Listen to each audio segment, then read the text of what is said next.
Ito, maganda pa rin. Wow, marunong na magtagalog si Nanay Lorna. So, nakasatulay bitaw, nag-atang ka kay Sir Paul kumuagi, di ba? Katong time.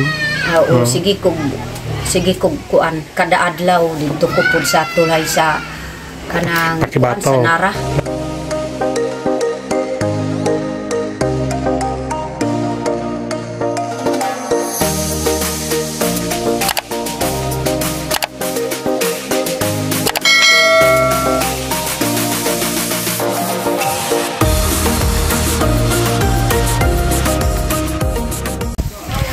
Hello mga kababayan, magandang araw sa inyong lahat dyan. So, nandito ako ngayon sa bahay nila Nanay Lorna at bibisitahin ko siya dito at kumustahin ko yung kanyang apo na nadinggi daw nung isang linggo. Kumustahin ko kung okay na ba yung kanyang apo. So kaya nakaisip ako nagpunta dito sa kanilang bahay para matanong ko sa kanya ngayon. So samahan nyo na lang ako mga kababayan sa pasok sa kanyang bahay dahil nandito na ako sa kanyang bahay. Yan ay sobrang init po ngayon, no? Sobrang init po ang araw natin ngayon at ang mga tanim natin ngayon ay sobrang nakakaawa dahil ay wala nang ulan dito sa atin. Lalo na yung mga tanim ko nga bago, yung kalabasa. Nako, wala nang buhok mga kababayan. Naudlot na. So ngayon ay dito muna tayo. Puntahan muna natin ang ating nanay dito. At kakausapin ko mga kababayan. So yun lang. Samahan nyo na lang ako. So ito po ang bahay ni Nanay Lorna mga kababayan. So maganda pa rin. Ayo. Hello po. Kumusta ka, Nanay Lorna? Ito ang maganda pa rin. Wow, marunong na magtagalog si Nanay Lorna. So, kumusta yung apo mo? Kumusta ka, apo no? Nakalabas na ba sa ospital? Kaluwi po sa Ginoo, sir, na nabuhi po akong apong piti-piti na, sir. So okay na, nakalabas na. Oo, so, nakalabas na po, sir. Kuan ni kanang grabe na kay walo na may kaadlaw dito sa Pakibato. Walo kaadlaw dito, sobra isa ka semana. O dito nakabutang akong apo sa ikawalo na kwarto. Grabe na. Kanang last na good na kwarto sa Pakibato. Dito po nakabutang. Tungod sa Ginoo, nagtabang po sa ako sige kog ampo dito sa ospital. Nabuhi ko akong apo wa ko nakadto sa diin si tungod sa Ginoo po nagtabang sa ako na dito ra ko kutob sa ospital sa Pakibato. So ang nagkuan ang doktor nga ipaadto mo sa SPMC sa Davao. Kung ingon man ang doktor na di tara po paadto sa ospital kay bisag grabe na ani diri lang tamo kuan sa ato ang atimanon aning imong apo. Tungod sa Ginoo nagtabang pud sa Ginoo sa ako kasi gimang ko mo ampo di ko makaadtos diin si kawa may amo ang mga kwarta paadtos diin si ang Ginoo na lang akong gisaligan, sir. Tama dyan. Ya tong katong time bitaw nga pag-ingon nimo nga ikaw naka sa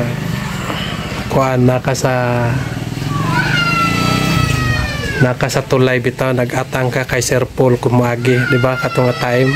Oo, sige kog kuan kada adlaw dito ko pud sa tulay sa kanang Pakibato, sa Nara. Sa imong giabangan si Sir Paul kumabot.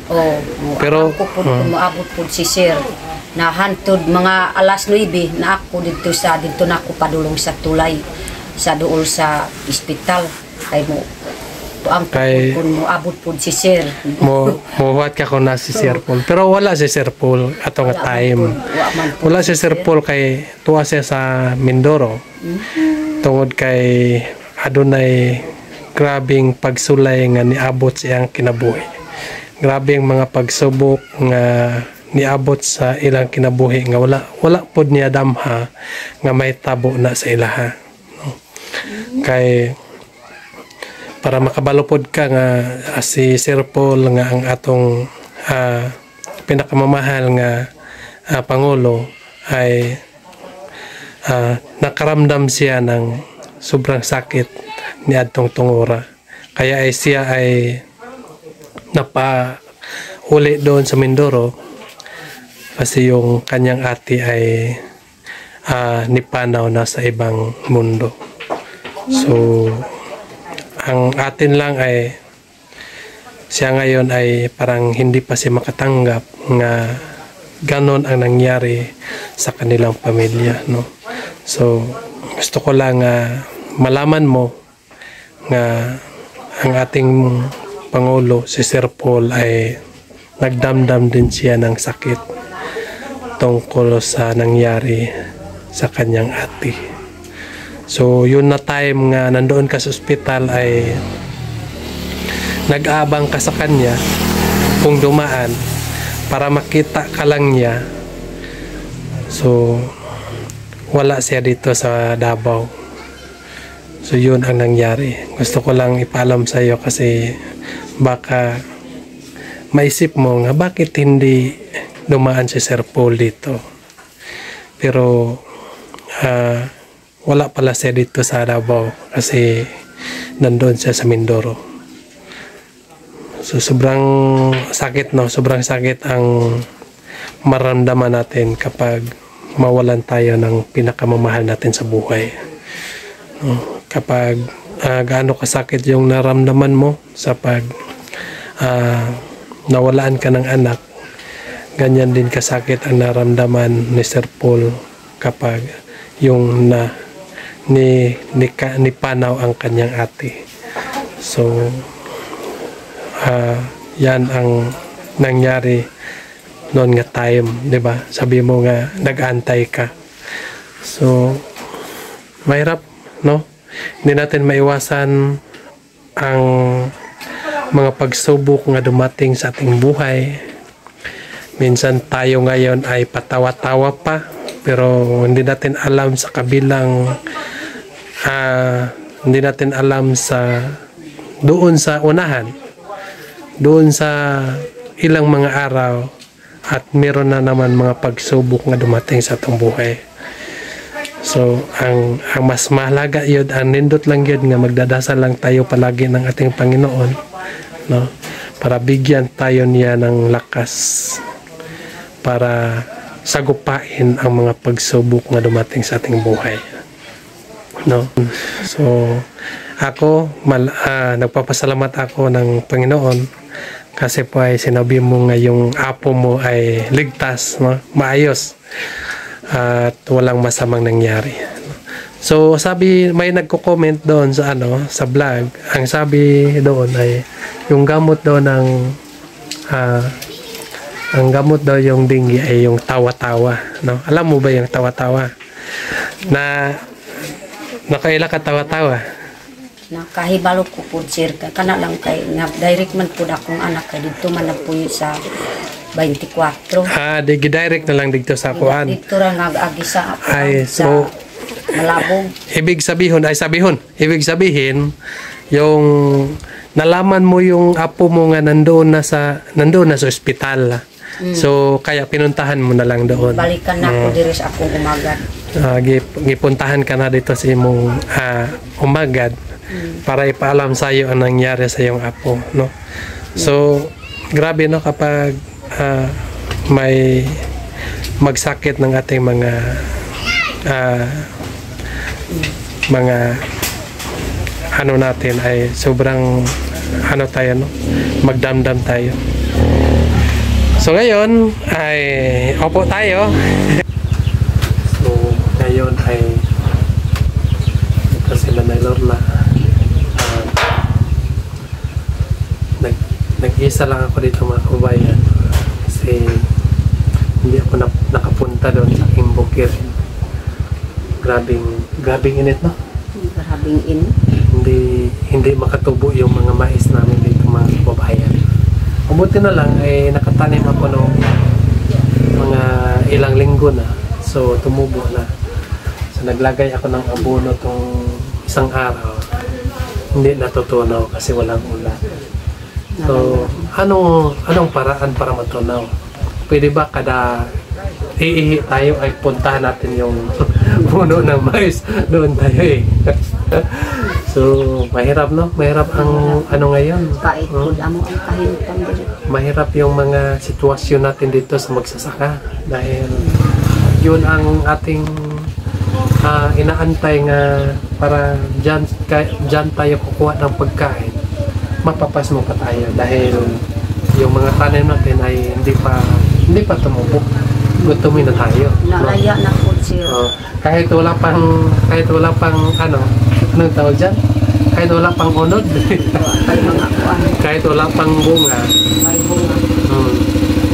So malaya na. So paano na yan? So ngayon ay mahirap talaga yung buhay natin sa magsasaka, mga kababayan.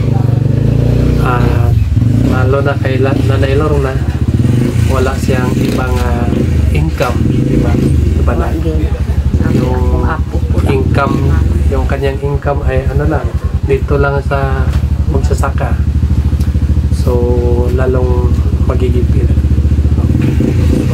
So ngayon ay yun talaga ang mangyari namin ng mga magsasaka. So yun, pinaka-importante nga ligtas yung kanyang apo. Yan kasi yung pakay ko ngayon nga nagpunta kay Nanay Lorna para makumusta ko yung kanyang apo. So ayos na, wala nang problema, mga kababayan. No? So sana po ay ipagdasal lang natin ang ating Pangulo, si Sir Paul, tungkol kay medyo hindi pa niya matatanggap ang nangyari sa kanilang pamilya. No? So ano yung masabi mo kay Sir Paul sa nangyaring masakit sa kanilang pamilya? Kana lang akong ikuan po sir nga parehas na po amo ang kahintan po na grabe gud na sakitan po ako ang kasing si Sir po kanang karon sir makahila ko po bisag ampo lang tas Ginoo sir na dili gyud bisag nasakitan po sa iyang kasing-kasing si Sir ampo tas Ginoo sir na makakabot po sa magtabang sa ato diri sa kuan sa Mapula bisag asa na mukuan si Sir muublang si Sir muampo ko po sa Ginoo bisag nasakitan si Sir sa iyang maguwang namatay ampo ta po sa Ginoo na makatabang po pakapadayon po diri sa ato na lugar. Anak po makahila ko sir kay parehas ni Sir grabe gyud masakitan ko sa akong anak ko. Salamat sa Ginoo. Sir mo imupos imuha ayaw gyud ipadayon diri sa amoa sa imong pagtabang bisag namatay si ma'am imong maguwang ipadayon po na Sir. Kay ikaw ra pud maluoy diri sa amoa sa Ata tribe Sir. So, tama mga kababayan, no? Ay, si Sir Paul ay siya talaga ang nakilala sa mga tao dito sa amin nga handang tumulong bukod kay ng ating Pangulo nga si Tatay Digong ay nakilala din si Sir Paul nga handang tumulong sa mga ata. Pero dito mga kababayan, at si Tatay Digong ay nakilala din nga handang tumulong sa mga katribo dito sa Akibato. So maraming salamat kay Sir Paul nga kahit saan siya, no? Hindi lang ata ang tinutulungan niya. So ngayon ay nandoon naman siya sa kabilang lugar, no? Yung mga ita na naman, tayo ay ata, sila ay ita, no? So may diferensya lang konti, nay. May diferensya lang konti. So kahit pa man ay may diferensya konti, pero lagi natin tatandaan nga tayo dito sa mundo ay iisa lang ang naggawa sa atin. Yes, sir. Yung Panginoon lang ang naggawa sa atin. So sana po ay maunawaan natin ang lahat at magkaintindihan tayo. So kahit paman gaano kakaliit, pero tayong lahat ay gimahal ng ating Panginoon. Tayong lahat ay gipakamatyan tungod kay love niya. So, una nga, magdadasal lang tayo nga magdadasal lang tayo palagi ng ating Panginoon. So, meron akong iabot sa'yo dito nga konting tulong. Pambili mo lang ito ng hapunan mo. Akong ibigay sa'yo ay bili mo lang ng hapunan mo. Para sa iyong pagkain dito. Mga asukar niyo, mga kape. Para po ay kahit papano ay makatulong din ako sa iyo. At sa mga ibang tao. No? Problema lang kasi ngayon kasi nagigipit ako kasi nawala yung ATM ko. Yung pitaka ba? Sayang. Pagka wala sa akong pitaka, wala na. Yung ATM ay nandoon sa loob. Nagsabi ako doon, nag-ano ako doon sa mga kapag sino ang makapunit, sino ang makakita ng pitaka ko, magbibigay ako ng 2.5. Yung noon, pagkawala ba, abot ng 2 araw, hindi nakabalik yung pitaka ko. So, ang ginawa namin, iparibok na lang yung ATM. Iwa na wala ang itiin sa pitaka. Pag-abot sa 1 linggo, bago binalik yung pitaka ko. So, nagpapasalamat lang din ako kasi nandoon yung mga edit ko. Lisensya ko nandoon. So, meron pa akong mga doon, mga pairs. Basta, marami pa akong mga doon, no? Nandoon sa aking pitaka. So, nagpapasalamat lang ako. So, kahit paano, nagbibigay pa rin ako sa kanila. Pero huli na ang pag-uli nila ng aking pitaka. So, kaya ay tiis-tiis muna tayo ngayon. Kasi may konting problema, pero ayos na. So, mag-antay na lang ako ng ilang araw, no?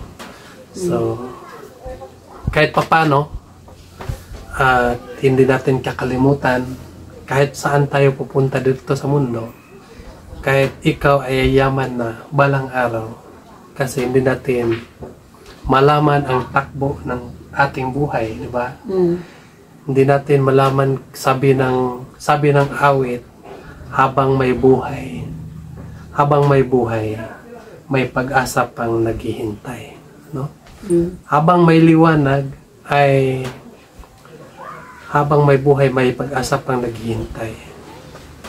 So, habang may buhay pa tayo, may pag-asa pa tayong yayaman kapag tayo ay hindi antok-antokin, di ba? Kapag tayo ay araw-araw ay nandoon tayo sa ating mga taniman, may pag-asa pang huminga yung buhay natin. May pag-asa pang manalo tayo. Pero kapag tayo ay lagi na lang tayong walang magawa, so sigurado nga wala talagang magawa sa buhay. So yun, ang payo ko lang sa iyo na ikaw ay matanda na. So hindi ka na pwede sa grabeng pagtrabaho. So ang payo ko lang sa iyo nga huwag mong patitigilin sa pag-aaral si Ninita, no?